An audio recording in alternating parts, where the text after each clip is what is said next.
Assalamualaikum warahmatullahi wabarakatuh. Bismillah, alhamdulillah, wala alihi washabihi wa mawala, wala hawla wala quwwata illa billah. Amma ba'd, yang saya hormati para hadirin, para sekalian, teman-teman pemirsa YouTuber sekalian. Mudah-mudahan puji dan syukur masih terus kita limpahkan kepada Allah Subhanahu wa taala, dan salawat dan salam semoga tetap kita aturkan pada junjungan Nabi akhir zaman, beliau Nabi Muhammad sallallahu alaihi wasallam. Pada penjelasan kali ini kita akan mendengarkan paparan dari beliau Gus Bahaudin Nur Salim tentang hukum sosial. Hukum sosial, bagaimana seorang ini memberikan sebuah penjelasan tentang hukum-hukum sosial yang mana sejatinya setiap orang ini adalah makhluk yang bukan individual. Mereka butuh kepada orang lain, mereka butuh sosialisasi, mereka butuh juga bantuan-bantuan dari sesama makhluk hidup yang lainnya. Oleh karena itu nanti akan kita dengarkan penjelasan hukum sosial yang ada di dalam Al-Quran dari beliau Gus Bahaudin Nur Salim. Kami persilakan. Nah ini terus saya teruskan ya. Makanya mukjizat terbesarnya Nabi adalah Al-Quran. Karena Al-Quran itu cerita tentang hukum-hukum akal, cerita tentang logika-logika peradaban. Misalnya logika peradaban, contoh paling gampang. Di Quran itu ada sekian ayat yang Allah cerita peradaban. Misalnya wa ahsinu innallaha yuhibbul muhsinin. Itu dikutip terus kemudian disimpulkan dalam peradaban. Kata Sayyidina Ali karramallahu wajhah, ngendikannya gampang. Ahsin man syi'ta takun amirah. Kamu berbuat baik saja sama seseorang, maka otomatis kamu akan jadi pemimpinnya. Ada orang enggak tamat SD, enggak tamat papa, gobloknya minta ampun. Tapi karena gaji seorang pakar, kamu tak gaji 1 bulan 1 miliar, perusahaan saya jadikan besar. Itu dikongkan ngalor ngidul ya nurut. Hanya karena dia ihsan.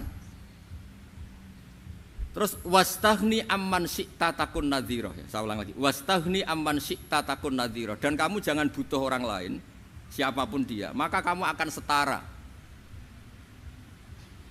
Misalnya ada menteri, orang antri mau salim, tapi kamu tidak butuh, kan tenang saja. Tapi kalau kamu butuh, habis kamu. Ya kan, kamu tidak butuh seseorang, maka kamu posisinya akan setara. Kamu harus sopan karena punya utang jasa. Kalau nggak punya apa-apa kan setara. Ya enggak? Misalnya kamu jajar rektor atau jajar menteri, jajar apa saja. Kalau kamu tidak punya utang kan, kamu jajar menteri tidak punya utang. Sama jajar satpam tapi punya utang, takut mana?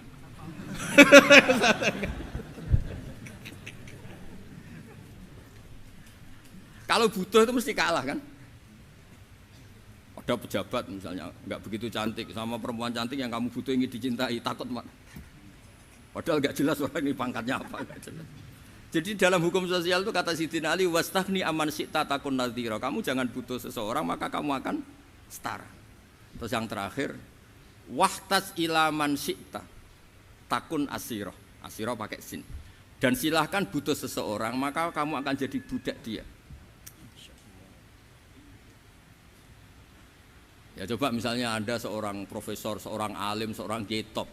Misalnya mencintai janda di ujung kampung sana, jalan kaki 2 kilo. Padahal itu gak tamat SD, tapi gara-gara seneng kacau kan, logika kepangkatan hilang semua kan. Jadi itu hukum peradaban. Itu mewakili isi-isi sosial yang diterangkan Quran. Ya, dari paketnya 3 tadi ya. Ahsin man syi'ta takun amirah. Kamu berbuat baik sama seseorang maka kamu bisa memimpin. Wastaghni amman syi'ta takun nadhira. Kamu jangan butuh seseorang maka kamu akan setara. Mbok kamu ketemu orang terkaya di dunia. Ya ketemu orang terkaya di dunia, kamu jejer, kamu tidak butuh dia. Tenang kan bisa setara kan? Tapi kalau butuh harus sopan, ngajukan proposal, harus berakhlak karimah. Makanya sekarang Anda kok berakhlak kenapa? Ternyata mau nyalek. Biasanya ndak berakhlak kok berakhlak. Ada apa ini? Makanya guyonan di Rembang itu Beb Husain itu. Kalau ada orang mendadak sopan sama temannya, temannya curiga, kok tumben sopan, mau utang ya?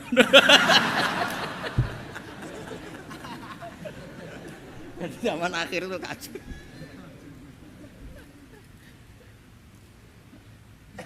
Ya di semua daerah gitu ya sama Pak Rektor ya. Kalau ada teman biasanya nggak sopan kok sopan, itu temannya curiga. Ini Pak Rektor UI ikut kaji. Kok tumben sopan, ada apa ya? Karena di mana-mana orang butuh itu pasti beretika. Kamu punya teman paling berdua, kalau mau utang berakhlak gak? Atau misalnya kamu punya adik cantik terus punya teman berdua, kalau cinta adik kamu berakhlak gak? Biasanya nggak sama sekali gak berakhlak. Gara-gara butuh menjadi berakhlak. Ya jadi hukum sosial itu ya kuncinya 3 tadi. Ahsin man syi'ta takun amira.